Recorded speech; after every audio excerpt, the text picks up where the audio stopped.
Good evening, everyone. The House of Sultan Chand and Sons Private Limited and Method AI extend a very warm welcome to the participants of today's Artificial Intelligence webinar. It feels nice to have you all here, and we thank you for that. A bit about the House of Sultan Chand first. Pioneers in the field of book publishing in post-independence India, we cater to students from primary to university level, churning out over 600 titles every year and adding more to our stable year after year. Known for competently written, elegantly produced, and reasonably priced books, our publications are widely prescribed in reputed schools and colleges across the country, as well as in some neighboring countries also. Our authors are distinguished academicians, professors, and educationists with vast experience and expertise. We are proud to be associated with them. I now introduce you to the host of today's webinar, Dr. Sachin Gupta, author of the hugely popular Artificial Intelligence textbooks for classes 9 to 12 and data science books for classes 9th and 10th. Besides, Dr. Gupta is Dean, Research and Innovation, Maharaja Agrasen Institute of Technology, Guru Gobind Singh, Indraprastha University, Delhi.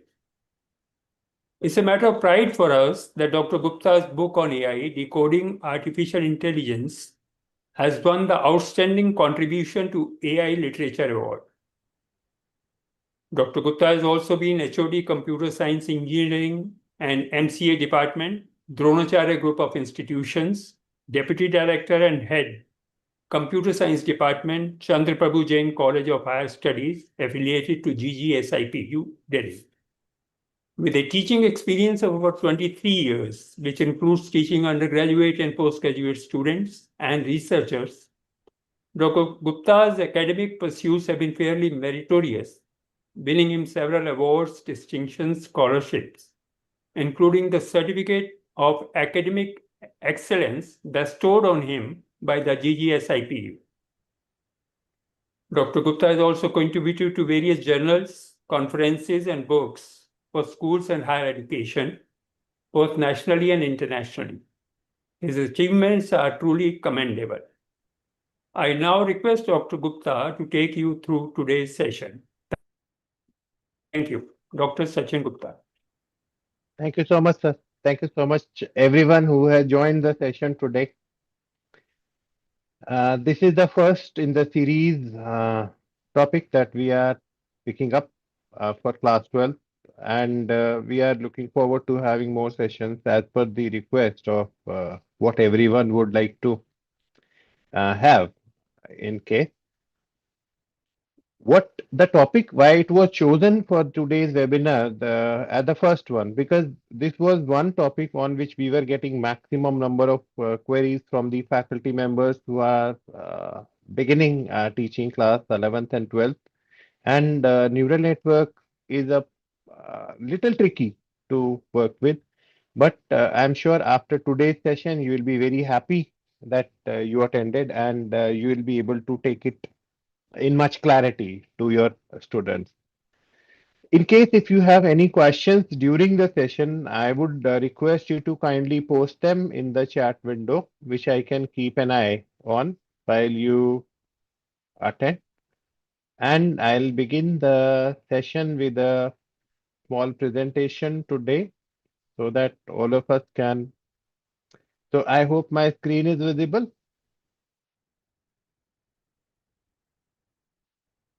Yes. All right.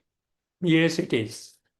We will begin the journey for learning from perceptron to neural network, and I'll keep it as basic as possible for everybody to be able to understand first. So we will start with perceptron. Perceptron is the simplest learner that our books also mention. It was invented in 1957 by Frank Rosenblatt.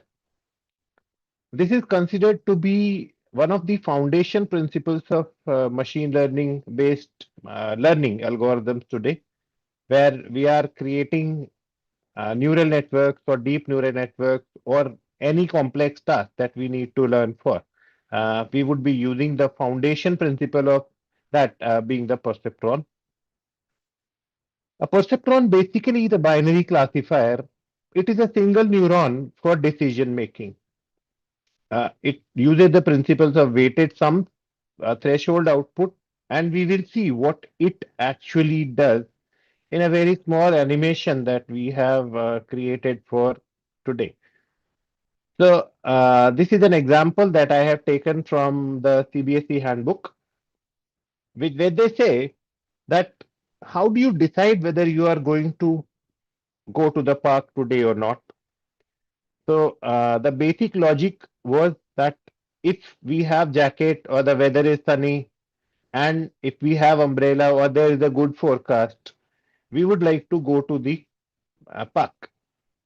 So, for every perceptron, there would be a certain set of inputs that would be basically that what decision parameters are there for us to work on. Then for each of these decision parameters, we also would like to have certain weightage. That is it very important for me to have a jacket if I want to go to the park?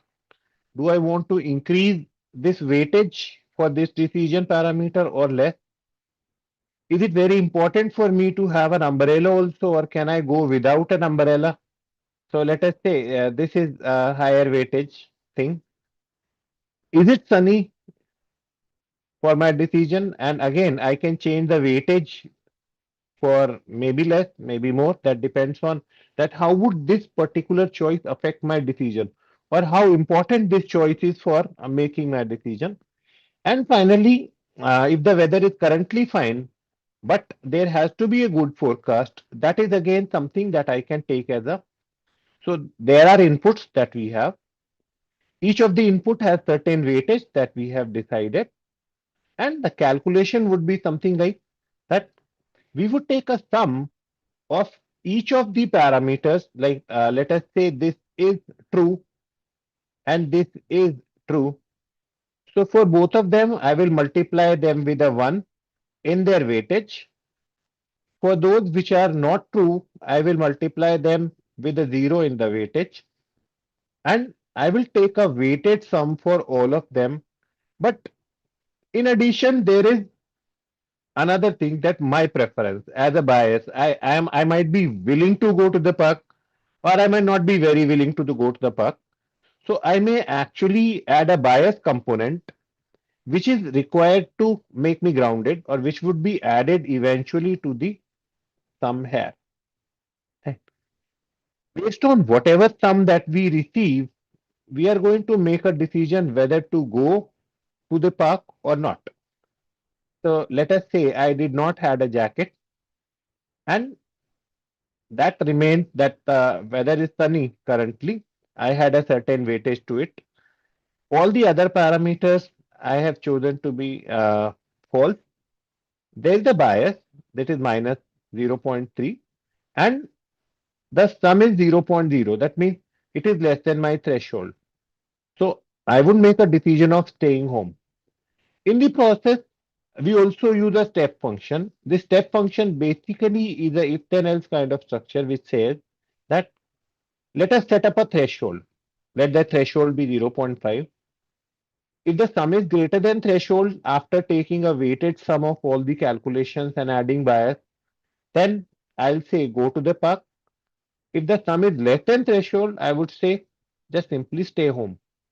So for the time being, my sum is less than 0.5. So I decide to stay home. Right. Let us say I had an umbrella also and I take a sum again. So I did not have a jacket. That was 0. I had an umbrella, which was a high weighted thing. So I multiplied it by 1. Then the weather was sunny. I multiplied by 1 again. And there was the forecast was not weighted in that I did not take the forecast in consideration. Bias still remains the same. And the sum comes out to be 0.7, which is above my threshold. So immediately my decision goes to go to the park. Right. I am just sharing this for all of us today that you would be able to run this in your own uh, classes also. So I have shared the link to the presentation so that you would be able to use this simulation in your class. Then, having understood what is a perceptron, it was the earliest form of a artificial neuron. The inspiration for perceptron came from a biological neuron. A biological neuron is a building block of our human brain. So humans have roughly 86 billion neurons in their brain. It can be higher, can be somewhat lower. But each of the neurons get a signal. That means they get some information from the neuron which is connected to them. So dendrites get electrical impulses. Think of it as something like if I'm touching some hot surface by mistake, then there would be a sensation which would travel to my brain neurons fire. They understand that there is something happening, and immediately we remove our hand. That impulsive behavior is caused by a lot of signals which travel from a neuron to neuron, and then it controls our motor functions. It immediately gives us a command. The brain gives a command to the hand, remove it. That complete process takes in a fraction of a second. So process and fire, cell body processes the inputs that come, and axons fire if the threshold is met. Though if the surface was hot enough, it would immediately fire. If the surface was uh, cool to touch, then I am not required to have, or this neuron may not fire. Each of these synapses pass signals to the next neuron. So the traveling keeps on happening, or the information keeps on passing between neuron to neuron. But there is another story to it, that if there are so many neurons connected together, so whatever we learn through experiences. So when the first time we try to ride a bicycle, for instance, we would make a lot of mistakes. We might not balance, we might fall down. But over the time, when we keep on practicing it every time, one by one, every day, then our neurons create pathways between them, which becomes fixed, which allow us to make sure that the learning that we did is retained. So same way, all of us as teachers allow our students also to do the same thing. That if you keep on practicing some problems, then your artificial or the neurons pathways become stronger. You would be able to tackle any problem of that kind. Correct? So I am just bringing it back to my screen. If there are any questions so far, please do ask. We have a long session. We will take in neurons after the perceptron. No questions? Let us take it forward. Fine. So, why so many neurons? If I could have done the job with a single perceptron, that was the decision making that we just saw. A single neuron has a very limited capacity. A few solutions it might give. So, it might be a decision making process for a single small task. But when you combine neurons in layers, they allow us to overcome the single perceptron limits. Now, it handles the non-linear relationship. That is the most important aspect of today. Can somebody from the audience type in that what is the difference between a linear versus a non-linear relationship in neural network? Going back to your screen, anybody who wants to, can they speak, sir? Yes, sir. Yes. Okay. Anybody from the audience who would like to share that what is the difference between a linear versus a non-linear problem?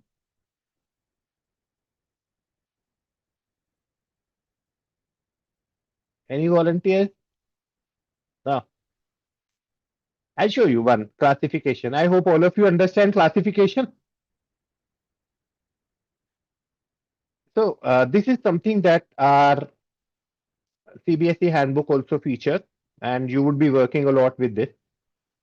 So let us see one specific type of a classification problem where we have to classify the blue dots from the orange dots.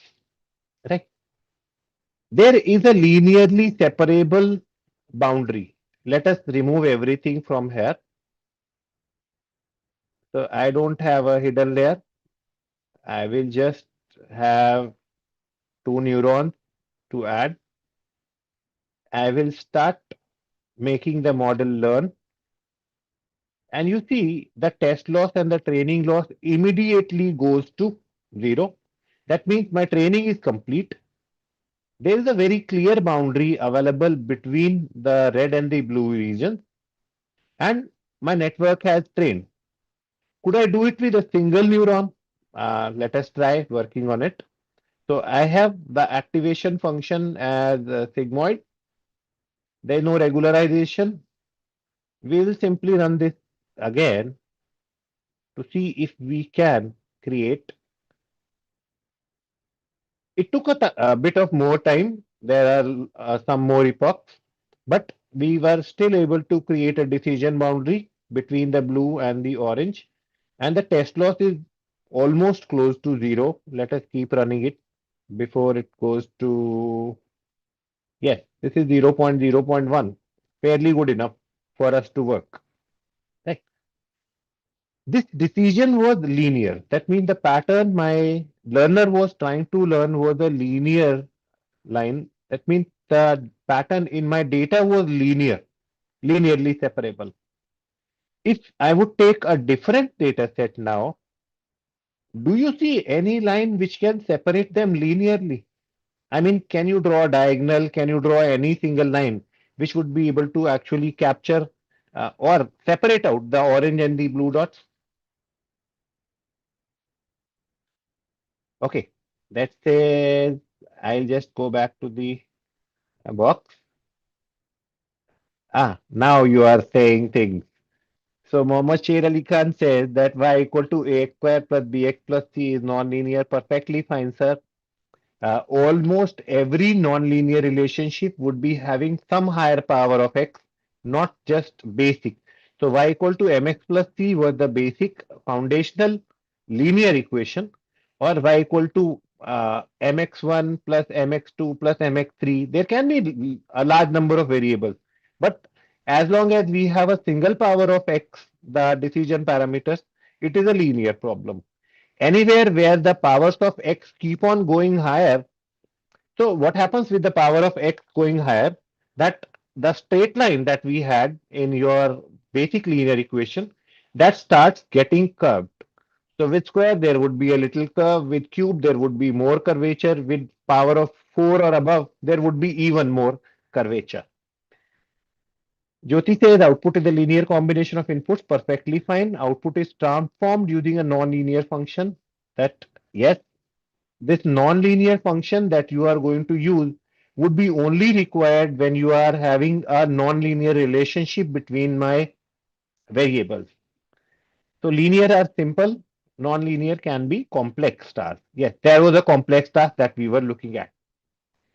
So linear means simple discussion, square rectangle. Non-linear means, I hope that linear is easily understandable now, that whenever the pattern which we are trying to detect can be captured with a line which captures the complete pattern, I would call it a linear function. But whenever my learner is trying to learn something where the pattern itself is not linear, so I would require to use a much more complex network. So if I have to do this, what I need to do is I may want to add more input neurons. I may want to add more hidden layers. I may want to now start running this, make it less than 4. Let us try to run with a hidden layer. So this now captures it beautifully with a nonlinear boundary line which is separating the oranges from the blues, and it also shows you what weightage each of these neurons is giving it. Right? This is basically the decision parameter. So it still ran. I could have chosen a different activation function and it might run for a lesser time before it stabilizes, but it does.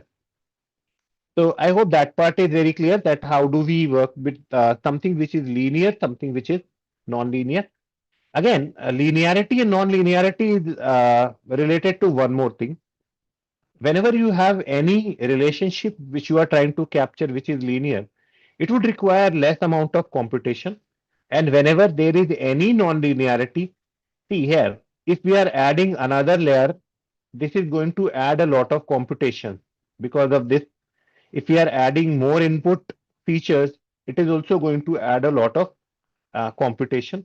So the more number of neurons we bring in a network, the more the number of computation grows. Think of it that the foundation models like ChatGPT or Gemini, they have got billions of parameters. So they are running with billions of neurons in their neural network, and the decisions are certainly very hard to make. So far, okay, I will do that. Any more questions regarding linearity, non-linearity versus what happens that perceptron was giving me a single decision parameter, but when I combine neuron, I can gain a lot of information about the relationship existing between multiple of them. So next goes up is the neural network architecture basically goes into layers of logic. There is an input layer which receives raw data, your image pixels. There are hidden layers which are complex computation, they extract features, and the output layer which is the final prediction. So every neural network is structured into distinct layers. Each layer performs a specific task in data processing. Looking at this, what my input was, it was simply what features of the data do I want to feed in. This specific layer was trying to learn. Now see, when I'm adding neurons, it is giving me that what is the shape of the filter which this neuron is going to learn. So if I add more, I may want to give it different patterns to learn from, whatever the data was. So I could have had this data. Now, is it linearly separable? Yes or no? Can anybody tell? Because I saw the one quote that said rectangular or square. So is it linearly separable? Just check out this pattern.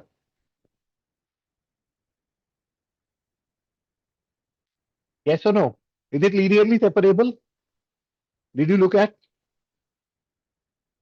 Check it out again.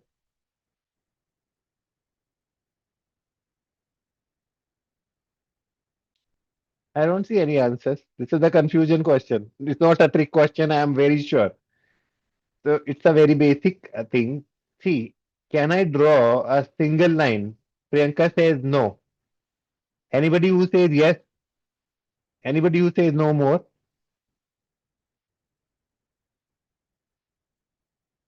I see a lot of no's.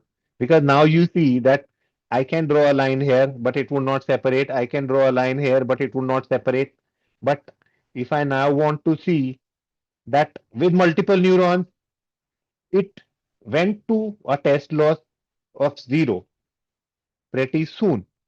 But if I decrease the number of neurons here, or if I decrease the number of features here, and I still want to train it, then see, it is going to keep on trying creating a linear uh, pathways of breaking this down into parts, and my test loss would remain high.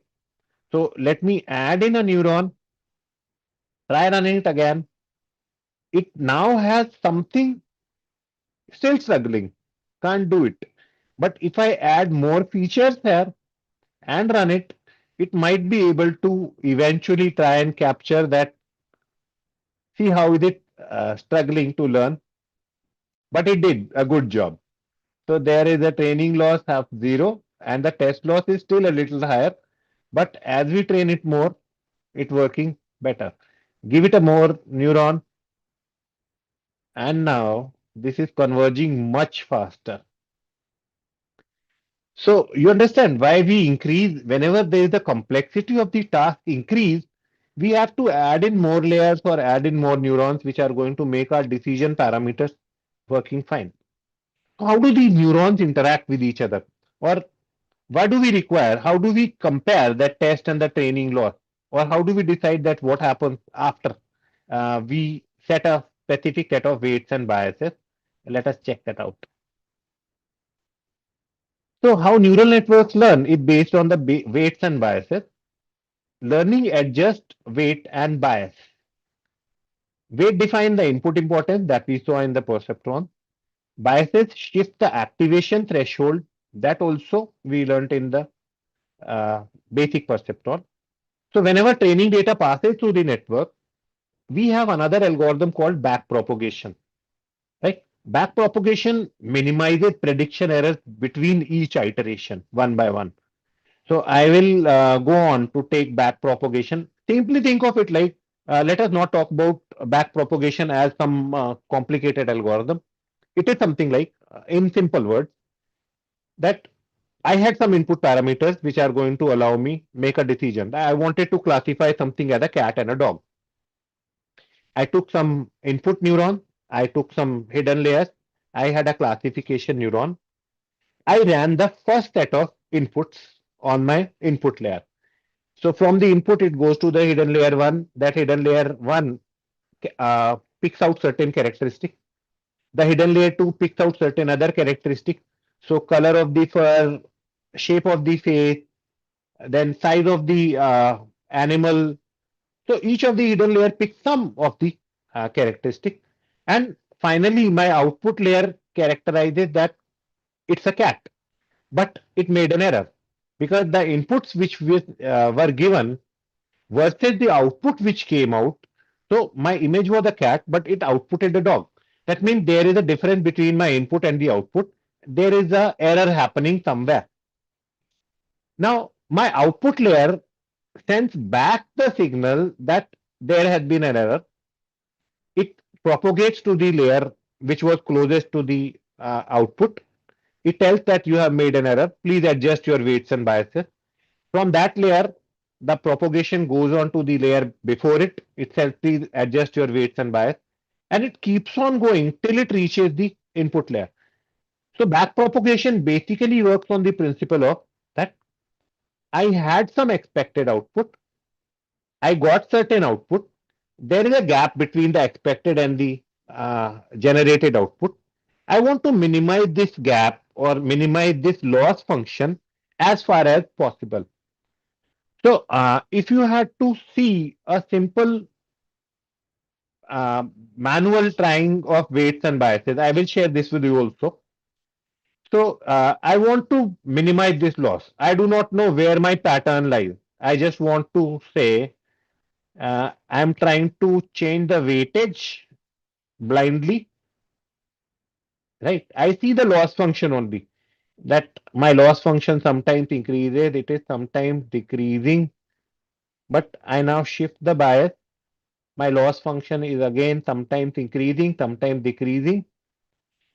Now, this is how blind a neural network works. So every time it gives a weight, the loss function would increase or decrease. Every time it adjusts the bias, the loss function would increase or decrease. The back propagation algorithm is going to send back the information. Now it is increasing or now it is decreasing. I adjust the weight and bias again. But what I also know is that there is something available. So I now try to increase the weight specific to my output. I try to adjust the bias, see my loss function, and again adjust it a bit, adjust this a bit. Finally, I am down to a loss function which is acceptable, very small or very minuscule in nature. So it's just 0.00107. That is the loss function. Now imagine this happening at a very large scale where you have a lot of uh, neurons which are getting the feedback from the output layer that there was an error. All of them adjusting their weights and biases accordingly.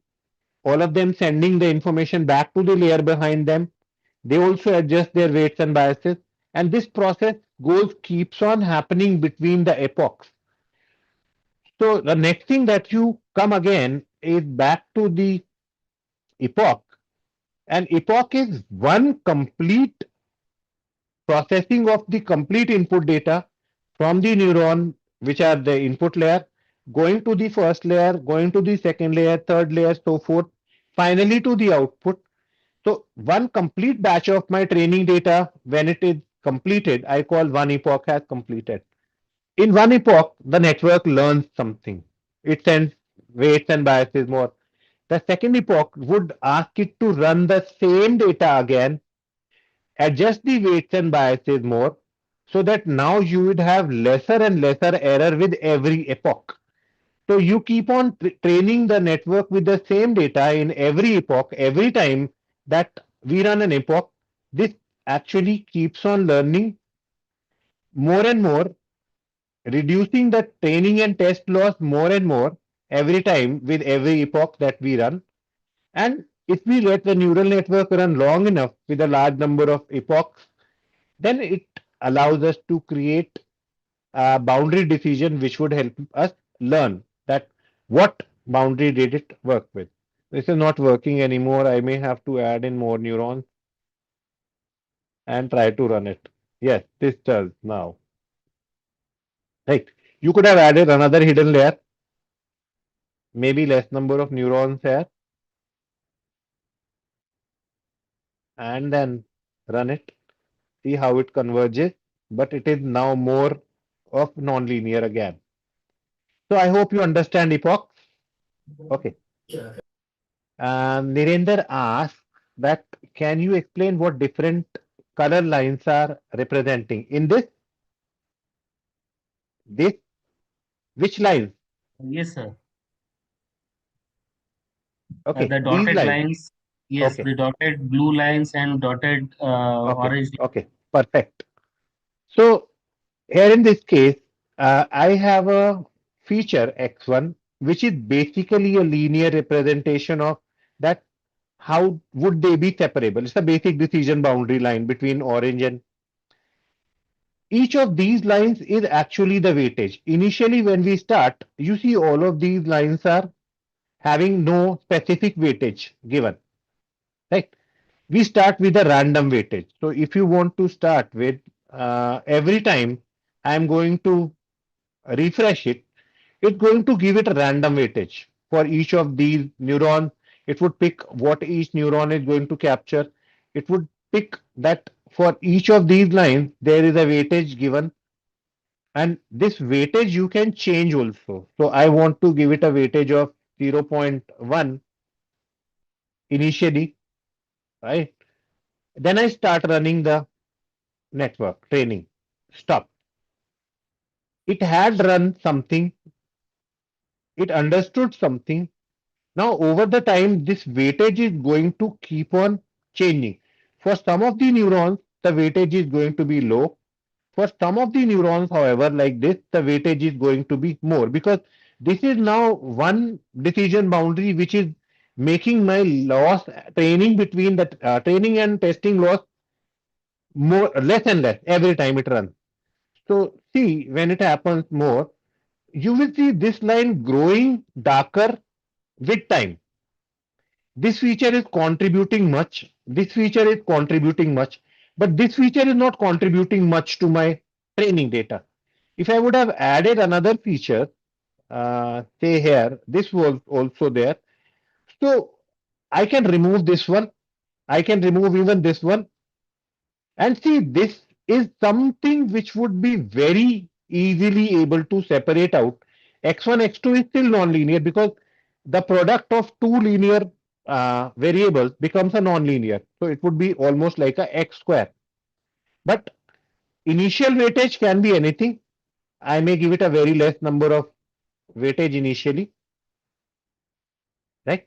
Which part is contributing is orange or blue out of the decision boundary, and what is the weightage of each line is here. So let us run it. See, as compared to both of these, this is the one which is having the highest weightage for the neuron, right? So choosing the right feature is again important, but at the same time, what weightage would these features get over the epochs is coming out of the training that from propagation when it goes to forward, you train. When it comes backward, it tells you which feature was the most important, which feature should have more weightage available, which feature should have less bias available. So that keeps on strengthening these lines as you go over them. I hope I have answered the question. Yes, sir. Any follow-up? No, thank you. Sir, one question is there. These yellow lines, oh sorry, the orange lines will get deepened automatically based on the features which we have selected. Is it See, this right? is a representation. The Your colors show data, neuron, and the weight values, right? So I may discretize it. I may show the test data also. They are simply representing that for the orange and blue, what decision parameters would be or what features are there. So this is simply a representation. Let us say if you wanted to work on a housing data, which feature do you think would be the most important when you are going to purchase a house, that this feature should have most important role in the house price? Maybe locality, maybe the size of room that. Correct. Absolutely correct. Now, if this were a neuron or neural network which was or giving me housing prices, then locality might have been one. Then the house size might have been one. The number of bedrooms might have been one. So features are the properties which you want to feed in. That depends on your data. Every data would have different features. They have created synthetic data sets which have got features just to show what is the relationship between linearity, non-linearity, and how do we train a model by adding in more layers. But if I had to classify a cat and a dog, that would have been a different kind of feature. I'll show you one more animation. You would be able to see it clearly. So, CNN Explorer is basically about learn convolutional neural network. It runs in your browser. It takes a lot of time. So, for this object, I would have a certain input layer. Then there is a convolutional layer, a ReLU. See, the size of the network is so big, and just the red, green, and blue channel. These are the features that we are using. So, I might want to use a different feature here or a different input here. I might want to use a pizza. For each of the layers, what is the specific weightage that we are getting that would be coming in? What is happening at each of the layers that is also coming in? So this is another representation which simply simplifies you how your neural network might look. None of them sees it inside. None of them sees it inside because neural networks are so complex that we can't predict that what would be the feature which it's going to pick the weightage from. If our data is simple, then we can guess that for housing prices, the area of the house or the locality would be one constraint because we as humans know it. But if the machine does not know how the house is priced, it just has to go on a blind guessing game. All right. So taking it forward from here to how do the neurons affect each other, you can see with the interactive chain rule demonstration. So my input, first layer, second layer neuron, output neuron. If my initial value changes, you see the value of each of the neuron is changing. It's not just changing the next. The next to next is also connected. The next to next is also connected. So basic forward propagation says when you slide the input, the output becomes the input to the next function. Right?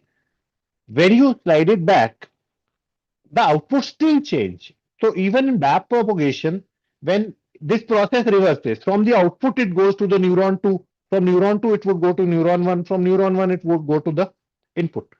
So that basically is the chain rule which applies in a neural network that you always work. Okay.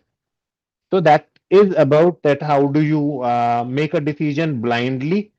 We saw the graph, but a neural network might not be looking at what is the pattern it is trying to match. It just goes on blindly going on adjusting weights and biases, trying to capture or minimize the loss. This is the only thing that the neural network sees. And this happens across a lot of layers of neurons. We do not know what is the pattern eventually. They are blind to that pattern. We as humans, we know the pattern, so we would be able to match it by our own perception. But for a neural network, they do not know what is the pattern like. How are we going to get in a loss function coming to zero? That happens only with a lot of forward propagation, a lot of backward propagation. They keep doing that between epochs and keep on trying to minimize this loss function. That is the only thing that they see. Okay, any more questions on this?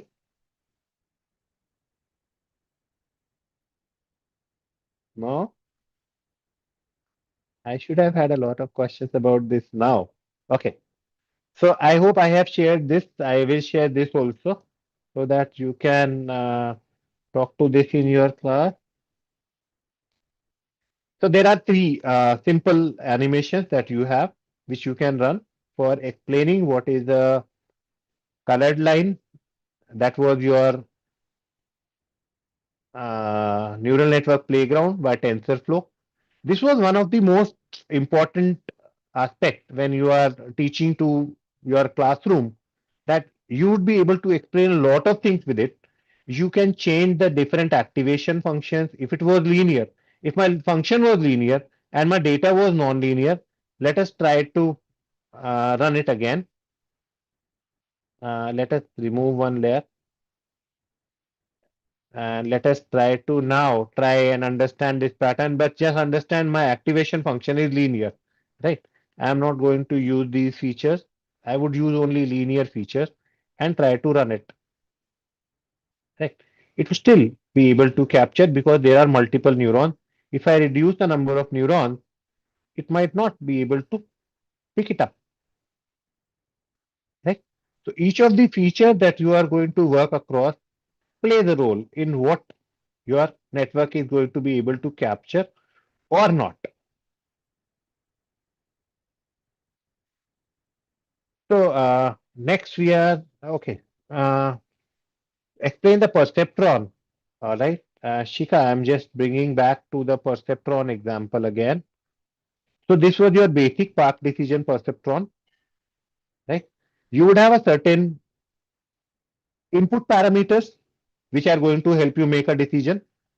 For each of the input parameter, there is a weightage that you associate with it. That how important is the parameter to you. You also have a bias, which is your own intuition, which you say that I am very inclined to go to the park. So if your bias was positive, it would possibly give you a go to the park every time. But if your bias is slightly negative, it might actually make your decision no. Despite of all of these, I am not going to the park. Anything happens that way. Bias is important because sometimes it may be possible that I do not have any input at all. If there was no input, then would I have gone to the park or not? So that only my bias decides. If my bias was positive, it would help me cross a threshold despite of all of the input being zero. It still works. If my bias was negative, I would not go to the park for anything less than a specific threshold value. Right? Weighted sum calculation is you multiply the weights by the weightage, or you multiply the inputs by the weights that you have, add a bias, and eventually calculate a sum. This sum would be compared to a threshold. If the threshold, if the sum is greater than threshold, it outputs 1, otherwise it outputs 0. So a perceptron would be almost always outputting a 1 and a 0. A neuron, however, may output something between 0 and 1. It can say 0.01, it can say 0.2, it can say 0.3. It can output any value depending on the threshold function that we are using. So step function used in perceptron can output only a 0 and a 1. But when you say ReLU or TANH or sigmoid, they allow you to go over a complete range of values, not just 0 and 1. I hope that answers your question.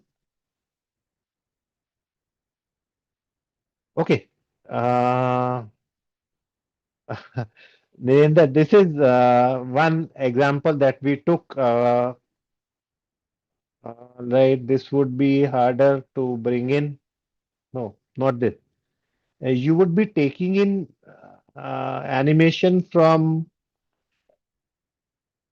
See, your question goes into decision making. Okay, so let us uh, go to that.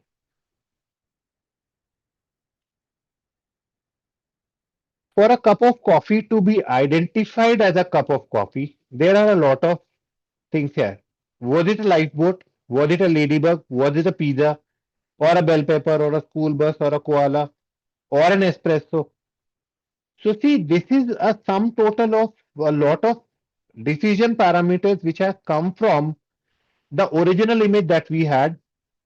It was given to a convolutional neural network which captured the features from this. From this, it went to another layer of neurons. I applied yet another convolution, then max pooling, then apply yet another convolution, ReLU. Eventually, I've got enough features to be able to identify that the features of this object closely match to this of the label which I wanted to have. So, how did this happen? We had to train this neural network over a lot of images previously.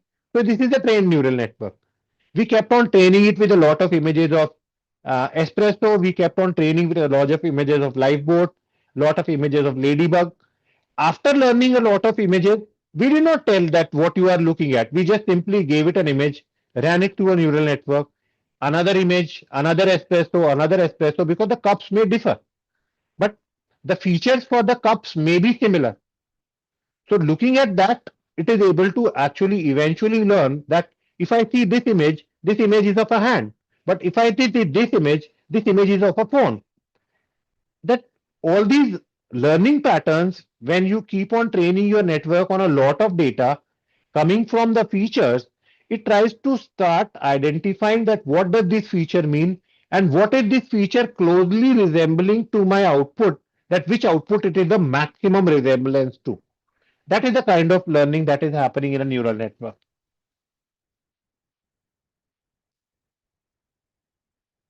All right. So hidden layers are normally a basic neural network would have an input layer, a process layer, and an output layer, right? But whenever you move from a neural to a deep neural network, every layer after the input is considered a hidden layer. So hidden layer basically is the name given to any layer which adds on in between the input and the output layer. In a deep neural network, every layer between the input and output is called a hidden layer. In a basic neural network, there would be input, process, and output. In a deep neural network, why you call it deep is because there are more layers than three. That becomes a deep neural network. Okay. So Geeta says, how is the bias 0.6? There is no reason why the bias is 0.6. You can change the bias. Let the bias be. I am not very interested to go to the park. All right.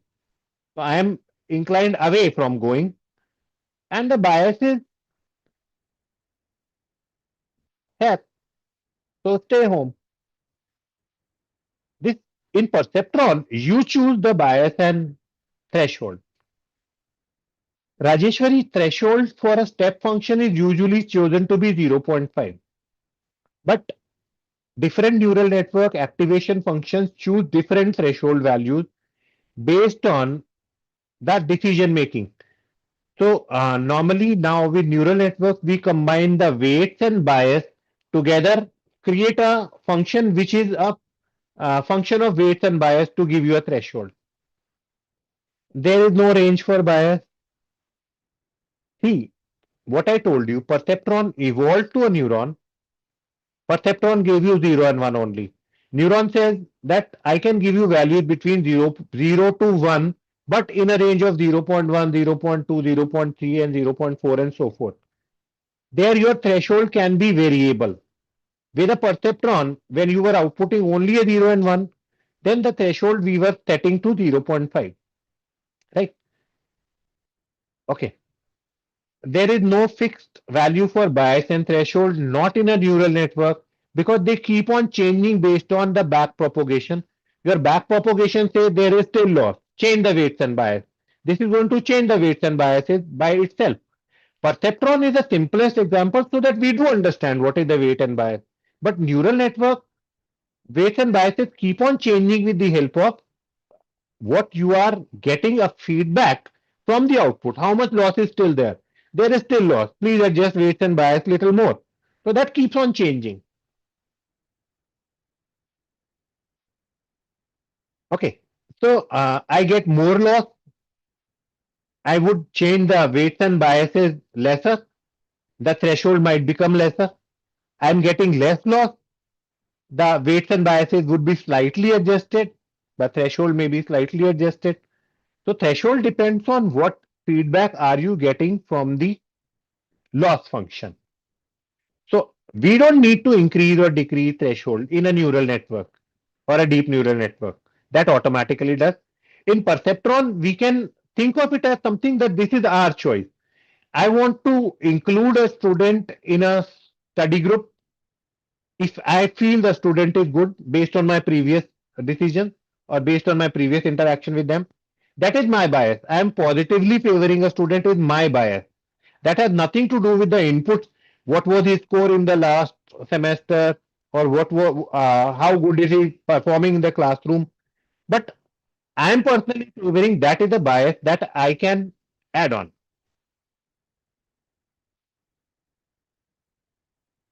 All right. So that is the. Any more questions? We are keeping this open. You can open your mic and ask, or you can type in. We still have 5 minutes remaining to close the session.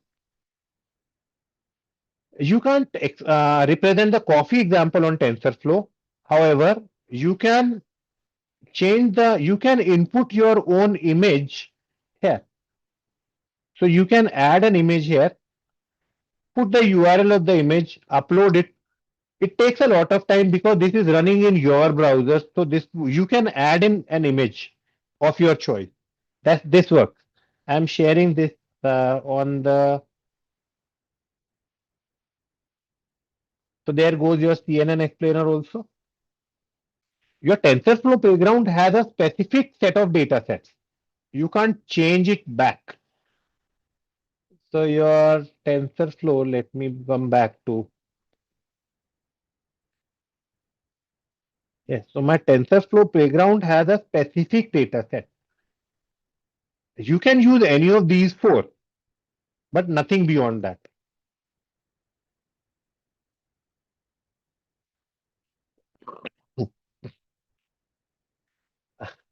Real life example we might have to create by our own self, and that requires a lot of compute. One that requires maybe working with the GPU for a lot of time to compute.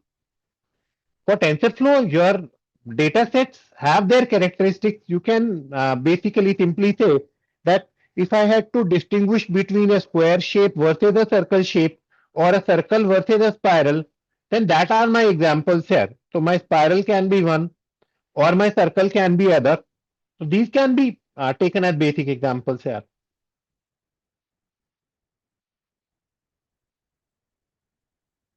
So that you would have to moderate based on the kind of queries that your student bring in.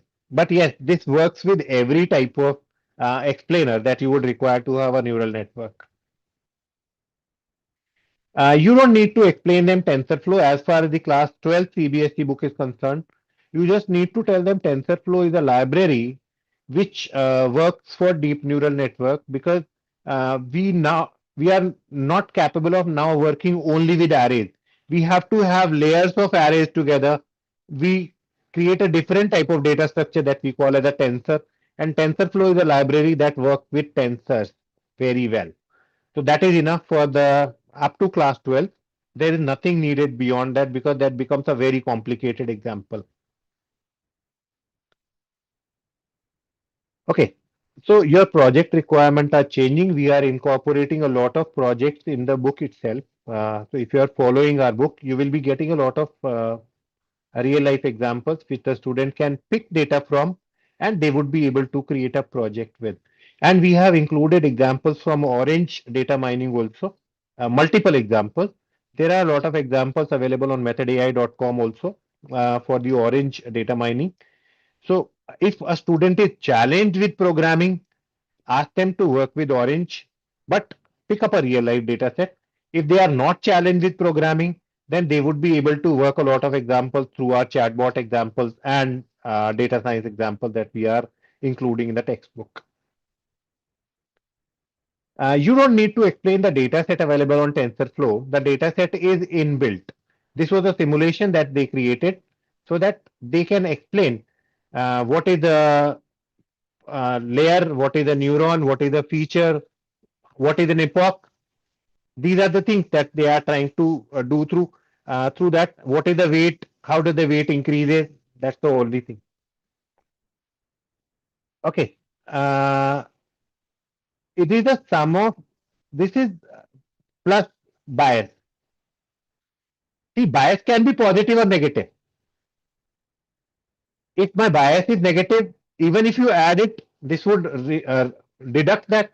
If my bias is positive, you have to add it only. So this is uh, Wx plus B. Alright, this is Wx plus B. Bias value itself may be negative, it would be subtracted. But if the bias value is positive, it would be added. The formula for perceptron here is this. So sum is the weighted summation of all the input parameters plus bias. That bias may be itself positive or negative. This is the same formula for perceptron.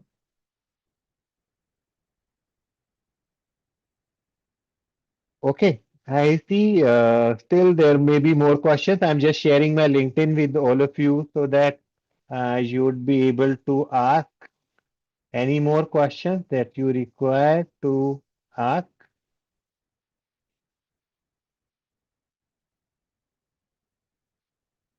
I'm sharing my LinkedIn for if you post a query in my chat, I usually answer within 3 days. You can mail on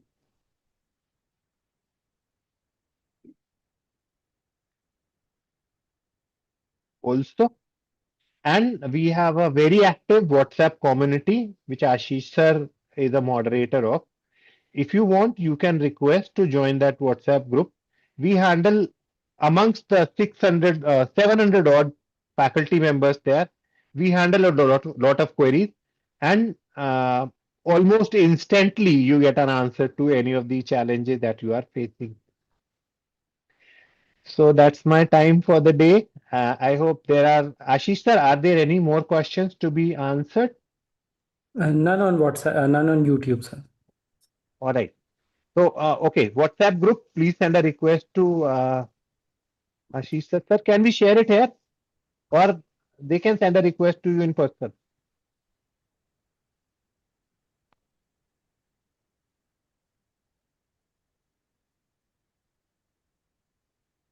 On the chat window, please share the request on the mail ID. Ashish sir has shared his mail ID on your chat.